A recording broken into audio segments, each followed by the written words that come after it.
Good morning everyone, welcome back to my channel পাতোয়া daily blog. আমি পিয়ালি চলে আসলাম কম বেশি সারাদিনের জন্য তোমাদের সাথে গোটা একটা দিনের ব্লগ শেয়ার করতে। আজ হলো রথযাত্রা। আজ হলো রথযাত্রার দিন। আমার প্রভু আজকে আনন্দ সহকারে সে তার মাসির বাড়ি বেড়াতে যাবে, তার দুই ভাই আর বোনকে সাথে নিয়ে। যাই হোক, মা লক্ষ্মী দেবী যেতে পারছে না, সেই একটা যেমন মনে মনে দুঃখ আছে, তেমনি একটা আনন্দও আছে। প্রভু আজ 15 দিন পর সুস্থ হয়ে তার মাসির বাড়ি বেড়াতে যাচ্ছে। ভেবেও কি ভালো লাগে, তাই না? আমাদের ঠাকুর কতটা আমাদের, সেটা এটা দেখলেই বোঝা যায়। যেমন আমরা শরীর খারাপ হলে, অসুস্থ হলে, তারপর সুস্থ হওয়ার পর কোথাও থেকে একটু ঘুরে আসি, বেরিয়ে আসি মাইন্ড ফ্রেশ করার জন্য, তেমন দেখো আমাদের প্রভু এই সমস্ত কিছু করে থাকে। যাই হোক, রথযাত্রার অনেক অনেক শুভেচ্ছা, অনেক ভালোবাসা। যারা রথ নিয়ে বেরোচ্ছ বা বেরোবে বলে ভাবনা চিন্তা করছো, তাদের শুধু বলবো সাবধানে যেও। আর ছোটো ছোটো বাচ্চারা যারা রথ নিয়ে বেরোবে, তাদের অবশ্যই তাদের বাবা মাদের বলবো প্লিজ একটু সাথে থাকো।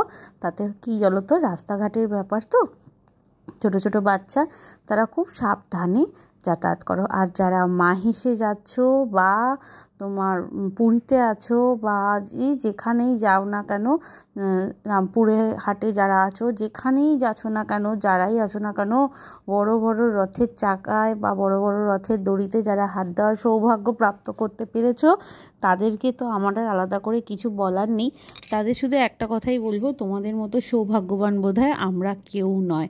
যারা পুরীতে আছো তাদের মতন তো, মানে পুরীর মতো আজকে পবিত্র ভূমি আর কিছু হতেই পারে না। চলো এবার নিজের কাজে ফেরা যাক, বা নিজের কাজ সম্পর্কে তোমাদের একটুখানি ধ্যান ধারণা দিয়ে দেওয়া যাক। অন্য দিনের মতন, মানে সোম থেকে শুক্র যেমন ঠিক 5টা 10-15তে ঘুম ভাঙে, তেমনি আজকেও সেরকম 5টা 10-15তেই ঘুমটা ভাঙিয়েছি ইচ্ছা করেই।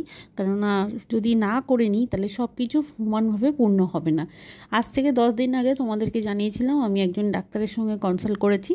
15 দিন 10-12 দিনের মাথায় সে আমাকে কিছু টেস্ট করতে দিয়েছে, কিছু নয় অনেক কিছু টেস্ট করতে দিয়েছে মশাই। তাই আজকেই সেই ডেটের একটা অ্যাপয়েন্টমেন্ট নিয়ে নিয়েছে। তোমরা সবাই জানো রথ এবারে রোববার দিন পড়েছে, আর আমার কর্তামশাই যদি অফিস ছুটি না করতে হয়, তার চেয়ে খুশি আসে অন্য কোনো কিছুতে হয় না। তাই জন্য সে রোববার দিনকারই ডেটটা সিলেক্ট করেছে। যাই হোক, সকাল থেকে উঠে ঘরদোর ঝাঁট দিয়েছি, মুছেছি, কিছু কাঁচা ধোয়া ছিল সেগুলো কমপ্লিট করেছি, প্লাস নিজে ফ্রেশ হয়ে একদম চান ধান করে নারকেল ফাটিয়ে নারকেল কুড়ে তারপর যখন উনুন ধরাচ্ছি তখন থেকে ব্লগটা স্টার্ট করছি। আশা করি তোমরা সবাই খুব ভালো আছো। প্রভু জগন্নাথের নামে থাকো, নিশ্চয়ই জীবনে সমস্ত দুঃখ ঘুচে গিয়ে খুশি আর সুখে পরিপূর্ণ হয়ে থাকবে।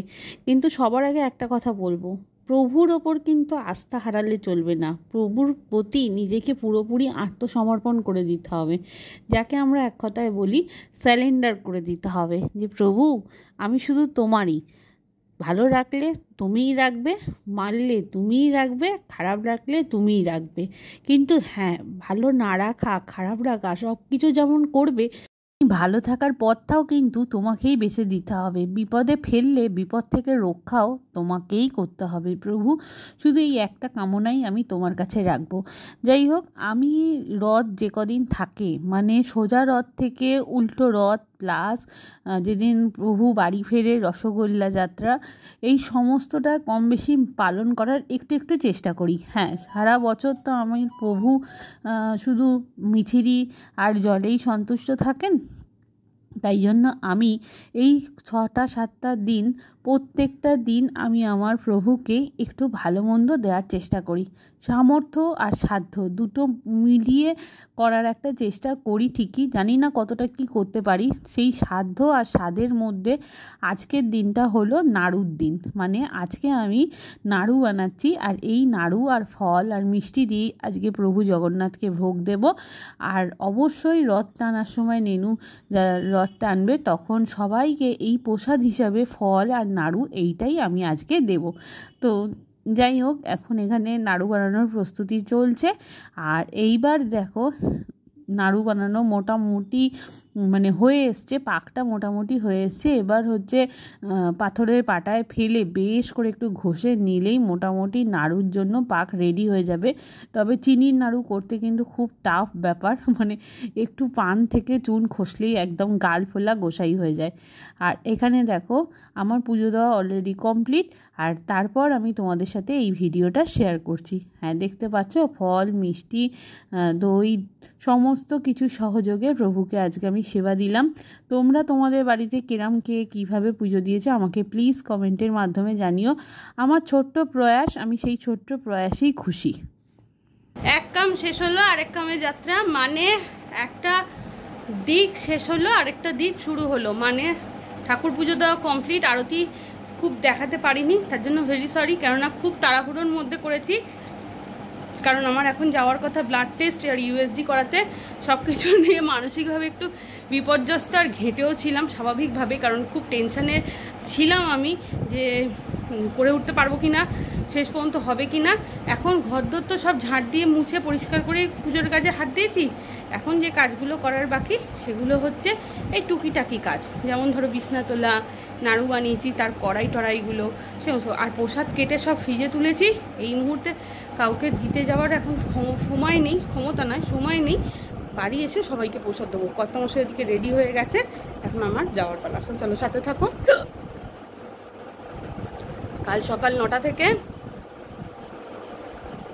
এখন সকাল 9:32 হয়ে গেছে। দুঢোক জল ছাড়া কিছু খাইনি, তো খুব হেঁচকি উঠছে এখন আমার খুব কষ্ট হচ্ছে। হঠাৎ করেই শুরু হলো কষ্টটা, একটা জলের কষ্ট, টান। তো চলো সাথে থাকো আর দেখতে থাকো। বলেছি ডাক্তারখানায় গিয়ে বা কোনো প্যাথোলজি সেন্টারে গিয়ে ভিডিও করা আমার একদম নীতি বিরুদ্ধ। এই ভিডিওটা আমি নিইনি, আমার কর্তামশাই নিয়েছে যখন আমাকে ইউএসজি করতে ভেতরে ঢুকিয়েছিল। ভীষণ খারাপ লাগে আমার, কারণ এখানে তো কোনো সুস্থ মানুষও আসে না, সমস্ত রকম অসুস্থ মানুষ আসে, আর তাদেরকে আমার পার্সোনালি খুব অসহায় অবস্থায় লাগে বলেই আমি ভিডিও করতে মোটেই চাই না। বাড়ি এসে ঝটপট একটু চিকেন আর ভাত রান্না করেছিলাম, আর এটাই হলো আজ আমাদের দুপুর আর রাতের মেনু। সকাল থেকে তো অনেক কাজ হলো, এখন আমি সবচেয়ে বড় কাজ করছি। বলো তো কি কাজ করছি? সবচেয়ে বড় কাজ, সেটা বড় কাজটা হচ্ছে নেনুর রথ সাজানোর থেকেও বড় কাজ। নেনু আর নেনুর বাবু দুজনে মিলে ঘুমাচ্ছে, আর আমি এখন দেখছি পুরী থেকে লাইভ সম্প্রচার রথযাত্রা।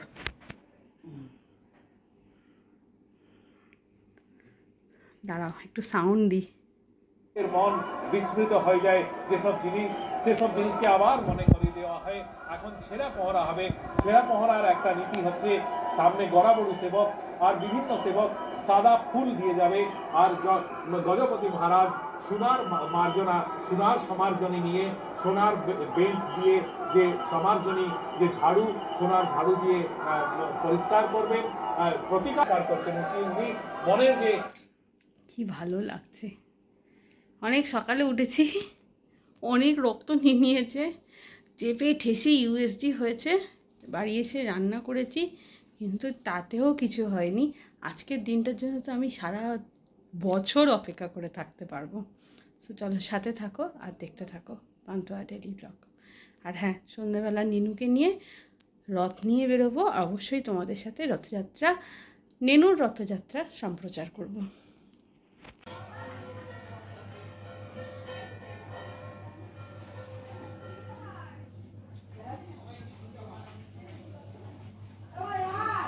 তা তো দেখে নিয়েছো। আর এখানে দেখো আমার বাপ, মানে আমার ননু বাপ এত স্পিডে রথ চালিয়ে বেরিয়ে গেছে, আমরা সবাই পেছনে পড়ে আছি। কেন পেছনে থাকবো না বলো? আমার হাতে প্রসাদের প্যাকেট, আমি সবাইকে প্রসাদ দিচ্ছি, সে ষষ্ঠীর মোড়ের রাস্তা রাউন্ড মেরে সোজা দোকানের সামনে চলে গেছে। আর দেখো কি স্পিডে হাঁটছি, বুঝতেই পারছো ক্যামেরার নড়ার গতি দেখে। আর আমি হেঁটে পারছি না ওর সাথে, ওর বাবুও পর্যন্ত হেঁটে দৌড়ে দৌড়ে যাচ্ছে। রথটা একদম গড় গড় করে এগোচ্ছে, মানে ওর রথ কোথাও দাঁড়াবে না, কোথাও আটকাবে না, কোথাও বাড়ি খাবে না, ধাক্কা খাবে না, কিছুই হবে না, একদম ঝড়ের গতিতে রথ যাচ্ছে। রথের স্পিড দেখলে বুঝতে পারবে কোনো রকমের ভিডিও ফাস্ট করা নেই, নর্মাল একদম নর্মাল ইয়েতে ভিডিও রয়েছে। আর এদিকে দেখো ক্লাব মাঠে সব ছেলেরা খেলছে, তাদের সবার সাথে হাই হ্যালো করে একদম দৌড় কাকে বলে। তো সামনের দিকে এরকম আরও 4-5টা বাচ্চা রথ নিয়ে বেরিয়েছিল। দেখো কত ডিসেন্ট বাচ্চা, কেমন ধীরে সুস্থে রথ টানছে, আবার উলুও দিচ্ছে ভাবো। আর আমার ভোঁদু বাচ্চাকে শুধু দেখো, কে কোথায় থাকলো দরকার নেই, আমি সামনে দিয়ে আমার রথ নিয়ে দৌড়। দেখো ওই দেখো, বললাম না ও রথ টানছে, ও কী করছে ওর দেখার দরকার নেই, ও একদম রথ নিয়ে বাই বাই করে দৌড় মারলো। মানে ওর আর 1 সেকেন্ডও দাঁড়ানোর অপেক্ষা করা যাবে না। সো চলো আজকের ব্লগটা আমি এখানেই শেষ করছি। প্লিজ চ্যানেলটাকে একটু লাইক শেয়ার কমেন্ট সাবস্ক্রাইব করে দিও। জয় জগন্নাথ, বাই বাই।